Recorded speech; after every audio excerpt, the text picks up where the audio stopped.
دوستوں خوش آمدید۔ متروکہ سندھ کیا ہے؟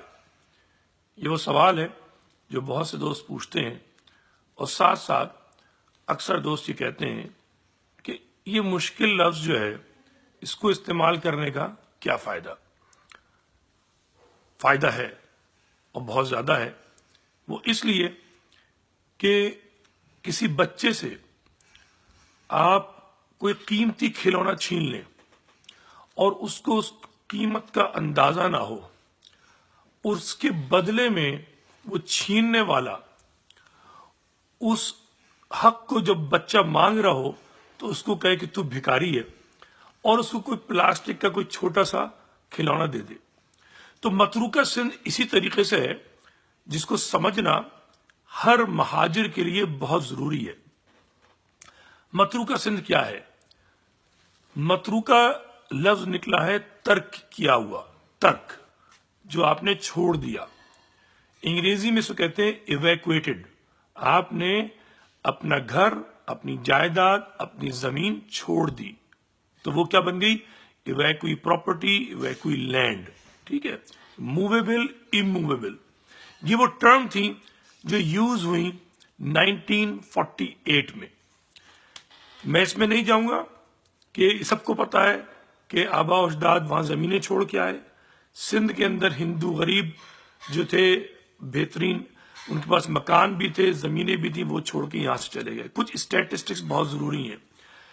ہندو جب پاکستان بننے کے بعد چھوڑ کے گیا ہے تو اس کے پاس 40% اپنی اون زمینیں تھیں، اور جو سمجھ لیں کہ 60% جو مسلم سندھی کے پاس تھی، وہ بھی 30% اس کے پاس گروی رکھی ہوئی تھی، مارگیج۔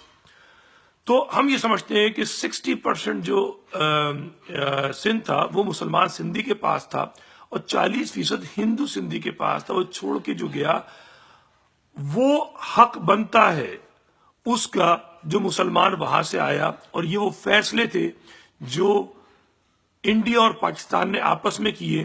یہ کانٹریکٹس موجود ہیں، یہ نیگوسیشنز موجود ہیں جو کئی سال چلی ہیں۔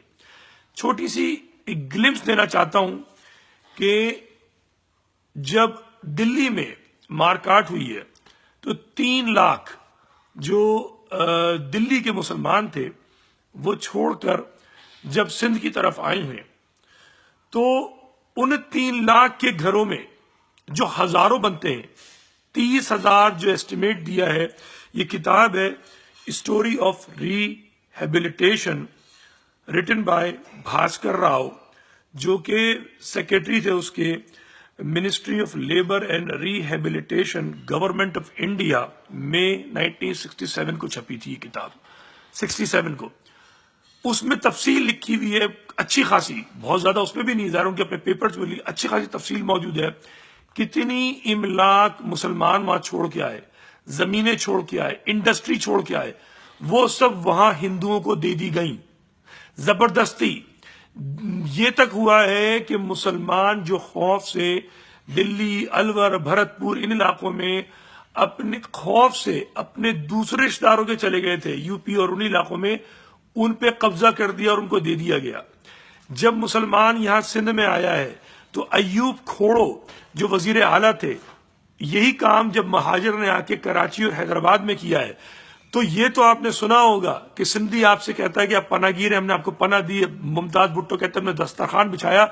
وہ یہ نہیں بتاتا کہ ایوب کھوڑو نے، جب مسلمانوں نے، آنے والوں نے یہی کام ہندو گھروں پہ کیا، تو اس نے ان کو گرفتار کیا، ان کو سزائیں دی، ان کو جیلوں میں ڈالا۔ مہمانوں کے ساتھ یہ ہوتا ہے؟ وہ اپنا گھر بار چھوڑ کے آئے تھے، اور ایوب کھوڑو جو تھا ان کو گرفتار کر رہا تھا۔ اور اگر آپ نندیتا بھابنانی کی کتاب پڑھیں، آپ ملکانی کی کتاب پڑھیں، تو بتائیں گے کہ سندھ کے اندر جو مسلمان سندھی تھا وہ گھات لگائے بیٹھا تھا کہ یہ نکلیں اور ہم ان کی زمینوں پہ قبضہ کر لیں، ان کے گھروں پہ قبضہ کر لیں، اور انہوں نے کیا بھی۔ اصل مسئلہ یہ تھا۔ جو 48 کے بیانات پڑھیے، آپ اخبارات پڑھیے، محمد علی جناح تو سندھی ہیں، ان کے بیانات پڑھیے، اس میں فاطمہ جناح نے مذمت کی تھی کہ مہاجروں کو گرفتار کیوں کیا جا رہا ہے، یہ ان کا حق بنتا ہے، اور بعد میں وہ حق ثابت ہوا۔ تو کہنے کا مطلب یہ ہے کہ متروکہ سندھ وہ مہاجروں کا حق ہے، مہاجروں کی زمین ہے، مہاجر فرزند متروکہ سندھ ہے۔ اب یہ بات ہماری بدقسمتی ہے کہ ہماری قیادت نے یہ بات نہیں کی، اور ہمیں یہ بات اپنے جوانوں کو بتانا ہوگی، ایک ایک بندے کو بتانا ہوگی۔ یہ جو کہتے ہیں بے وقوف لوگ کہ ہم فرزند زمین نہیں ہیں اس لیے ہمارے ساتھ یہ سلوک ہوتا ہے، یہ جھوٹ ہے۔ آپ فرزند زمین ہیں، یہ متروکہ سندھ آپ کے باپ کا ہے۔ اس ایکسچینج میں کہ جو آپ کے باپ نے ہندوستان میں چھوڑا، وہاں جہاں پر پاکستان کا ہندو اور سکھ قابض ہے اور اس کی ملکیت بن گئی انٹرنیشنل لا کے ذریعے، تو اب یہ کہنا چھوڑا جائے کہ ہم فرزند زمین نہیں، آپ ہیں فرزند زمین، اور اپنی فرزندیت کو آپ ثابت کیجئے، اس پہ اٹل ہو جائیے، اور یہ بتا دیجئے کہ جو بے وقوف اور جو گدھے کہتے ہیں کہ آپ کیمپوں میں جائیں، سمندر میں جائیں، تو ان سے بولیں کہ سندھ جو ہے وہ دریا ہے، وہ بہتا ہے اور سمندر میں ڈوبتا ہے۔